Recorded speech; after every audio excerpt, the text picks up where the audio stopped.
안녕하세요. 김동섭입니다. 6월 29일 아침 시황 하도록 하겠습니다.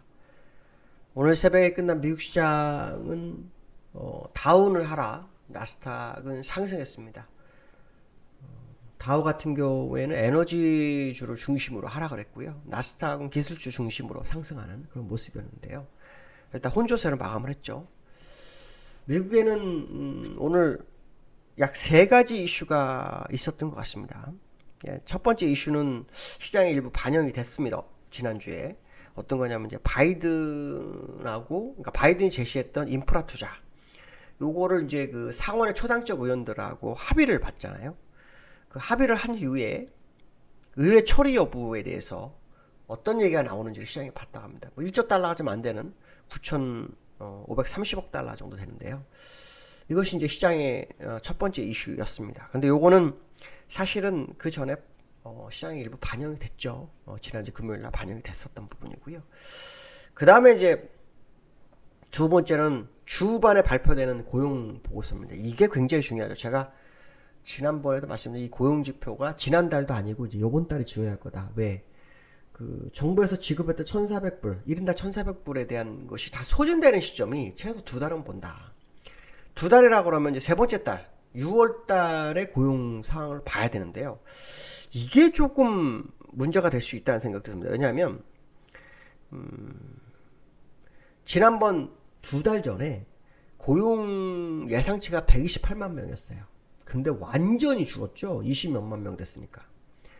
그러고 난 다음에 지난달에 55만 명이 됐는데 너무 웃긴 게 이번에 68만 명입니다.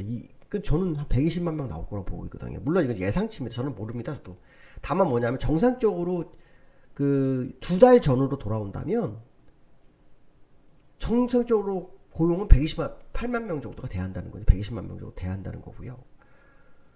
근데 지금 50만 명인데 그들은 뭐냐면 지난달보다 좀 증가한 68만 명을 제시하고 있지만 제가 볼 때는 아까 말씀한 정상적으로 본다면 2달 전으로 가야 될 거다. 이렇게 판단한다면 이게 조금 예상치를 너무 낮춰놓은 거 아닐까. 그러니까 이렇게 낮춰놨는데 만약에 더 고용이 안 됐다. 그럼 이거 황당하죠. 그럼 또 황당한 겁니다. 어쨌든 이거는 예상인데 시장 예상치 68만 3천 명. 지난달보다도 약 한 13만 명, 12만 5천 명 정도 늘려놨어요.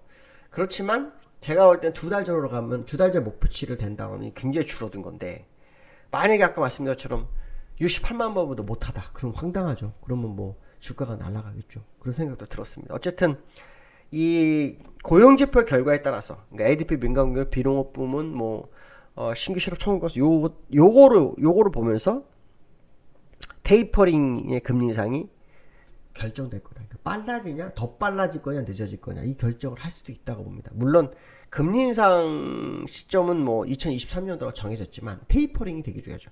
실제로 FOMC에서요 테이퍼링에 대해서 얘기가 있었다고 합니다. 그러니까 원래 지금 그 연준이 매월 1,200억 불씩 그 자산 매입을 하고 있어요. 거기에 800억 불이 국채, 400억 불이 MBS, 주택저당채권이죠. 그러니까 요거를 지금 하고 있는데 거기에 대해서 지금 그 얘기가 많이 나오는데 뭐냐면 한 번에 줄이지 말고 2단계로 줄이자는 얘기가 있었다고 합니다. 그 중에서 이제 그 MBS를 먼저 줄이고 나머지 국채를 줄이자 뭐 이런 식의 얘기가 났었는데 이 부분이 이 고용에 따라 완전히 확 바뀔 수 있습니다. 저는 8월에 잭슨홀 미팅 이후부터 시작될 거라고 좀 판단하고 있는데 그보다 빨라지지는 않을 거라고 보지만 어쨌든 시장에 속도감을 줄 거냐 속도를 늦출 거냐를 결정하는 시기가 됐다라는 얘기가 많이 나오고 있습니다. 그래서 주반에 정말 고용 68만 3천 명 밑으로 가느냐 그들 예상치 보통 얘네들은 자기가 예상한 것보다 높게 말하는데 얼마 안 나오나 생각도 합니다. 근데 어쨌든 저는 지난번에 말씀드린 것처럼 2달 뒤에 정상치가 될 거다. 그러니까 결론적으로 지난 2달 전에 비정상이었으니까 돈 소비가 된 시점이 마무리되고 고용이 되는 6월달 이때가 정확하다고 판단한다면 68만 3천 명 넘지 않을까? 그 생각이 좀 듭니다. 물론 이거는 뚜껑을 열어봐야겠죠. 세 번째로는 델타 변이 바이러스. 이게 또 시장의 화두가 되고 있습니다. 진짜 우리나라에도 지금 델타 변이 바이러스가 발견이 되고 있는데요. 이게 지금 그 미국에서 보는 건 전 세계 확산이 되냐 거기에 따라서 굉장히 시장의 방향성이 나올 것 같은데 지금 유럽하고 동남아시아 쪽으로 지금 옮겨가고 있고요.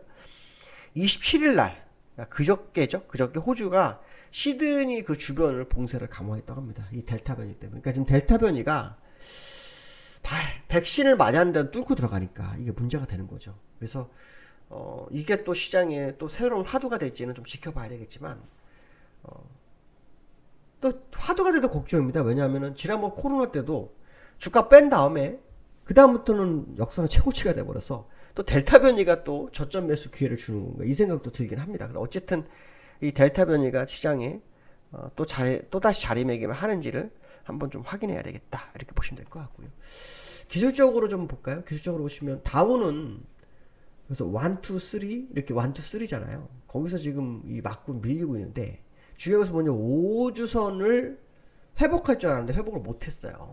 5주선 회복을 못한 상태로 또 끝났습니다. 그래서 그렇게 되면은 5주선 위로 올라갈 거냐 아니면 다시 20주선으로 갈 거냐. 이번에 20주선 가면 20주선 지키기 힘들죠.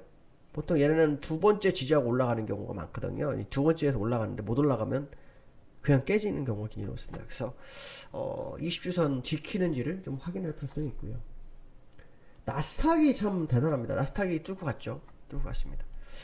나스닥이 뚫고 갔는데 얘네들이 어떤 식으로 흐름을 가져올지는 봐야 됩니다. 이게 무한정 가지는 않습니다.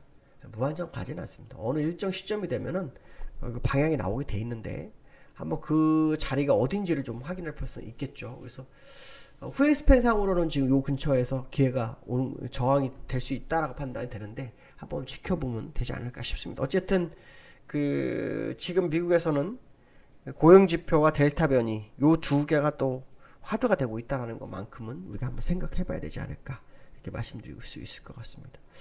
두 번째로는 그 삼성전자의 그 목표 주가가 조금 문제가 되는 것 같습니다. 그러니까 지금 10만 원까지 갈 거다라는 것이 삼성전자의 그 얘기였는데 삼성전자가 그 10만 원을 못 갔어요. 96,800원에서 아마 밀리기 시작했고 그 20%가 밀렸어요. 그래서 이제 그 당시에 나온 게 뭐냐면 슈퍼사이클 반도체 슈퍼사이클에 대한 얘기가 굉장히 좀 많았거든요. 근데 지금은 이제 그 시기가 오랜데도 불구하고 미리 선반영된 거로 주가를 보는 것 같아요. 그래서 목표가가 지금 줄하향되고 있는데요. 이 목표가 줄하향되는 그 이유 중에 하나가 뭐냐면 그 4분기 이후에 실적 추정치가 좀 하향이 되고 있답니다. 올해 4분기 내년도 실적을 별로 좋게 안 본다. 그러니까 미리 선반영을 확실히 벌써 몇 개월 6개월 전 선반영이 되는 거예요. 대단하잖아요. 그러니까 지난번에 주가 상승할 때도 6개월 선반영한 거예요. 이렇게 보시면 됩니다. 그러니까 슈퍼사이클에 대한 6개월 선반영. 지금도 실적 추정치 하향, 4분기 이후에 실적 추정치를 얘기하는 거 보니까 벌써 6개월 뒤를 보고 있잖아요. 그러니까 주가가 6개월을 선행하고 앞서고 그렇지 않고라는 걸 뭐 결정한다는 것이 다시 한번 확인하는 상황인데요. 그 중에 하나가 뭐냐면 서버 디램 가격. 이게 이제 그 변동성이 좀 있을 것 같다. 뭐 그런 얘기가 지금 시장에 나오고 있다라고 보시면 될 것 같고요. 일단 그 삼성전자 차트를 보시면 이제 기술적으로는 50선, 20선이 다시 골드가 날 수도 있는 그런 모습을 좀 가지기 시작했고요. 월봉상으로 보시면은 일단 아직은 5일선에 딱 걸쳐 있는 그런 상황이다. 굉장히 잘 버티고 있죠. 이 차트를 좀 넓게 볼게요. 네, 굉장히 잘 버티는 겁니다. 여기서 한번 더 뛸 건지 말 건지. 결국 삼성전자가 가지 않으면 사실 기회는 없다 이렇게 봅니다. 그러니까 삼성전자가 더 가지 않으면 주가가 더 많이 간다는 걸 생각하는 것은 좀 아니지 않나 봅니다. 그래서 삼성전자의 흐름을 좀 볼 필요성이 있죠. 어저께 외국인이 좀 사긴 했는데 추세적인 건지 아닌지는 좀 더 확인해 봐야 될 것 같다. 문제는 뭐냐면 삼성전자에 개인들이 너무 많다는 거예요. 그러니까 개인들이 많은 종목 치고 간 경우가 쉽지가 않아요. 그러니까 이 모습이 좀 되게 중요할 거예요. 수급의 변화가 좀 이루어야 되지 않을까 이런 생각이 좀 들고 있고요. 세 번째로는 코스피가 3,300 시대가 됐는데 시장에서 변동성 대비 얘기가 나옵니다. 그러니까 지금 그 곧벌스 같은 게 개인들이 굉장히 많이 나오는데 사실 작년에 국내자를 이끌어간 게 개인들이잖아요. 정확하게 보면 외국인이 선물이지만 일단 현물로는 개인으로 잡히거든요. 그래서 그들이 이번에는 곧벌스 쪽에 좀 치중을 하기 시작했다라고 하는데 지금 그 시장에서는 코스피 변동성을 대비해야 한다라는 얘기가 나오는데 거기 이제 무슨 얘기냐면 아까 그 미국을 얘기하면서 그 델타 바이러스 고용지표 얘기했잖아요. 그거를 좀 보고 있고요. 또 하나는 단기 상승이 좀 빨라지면서 피로감 얘기가 좀 나오고 있어요. 예, 단기 상승이 빨라지면서 피로감 얘기가 좀 나오고 있습니다. 그래서 그 피로감이 어떤 식으로 진행되고 있는지 이게 굉장히 중요한 상황이다 이렇게 보시면 될 것 같습니다. 그래서 지금 현재 상황으로 보면 그 코스피가 3,300을 뭐 유지할 거냐 아니냐는 좀 더 지켜봐야 되겠지만 제가 볼 때는 뭐 조금 어려움을 가중을 가져올 수 있지 않을까 뭐 그런 생각도 해봐야 되지 않을까 싶습니다. 어쨌든 아주 중요한 순간에 또 온 시장의 모습이라고 보시면 될 것 같고요. 한번 지켜볼 필요성이 있지 않을까 봅니다. 어쨌든 이번 수요일날 저는 얘기를 좀 나눌 거고요. 그때 그 모습을 좀 확인해 보도록 하겠습니다. 오늘 여기까지 하겠습니다. 감사합니다.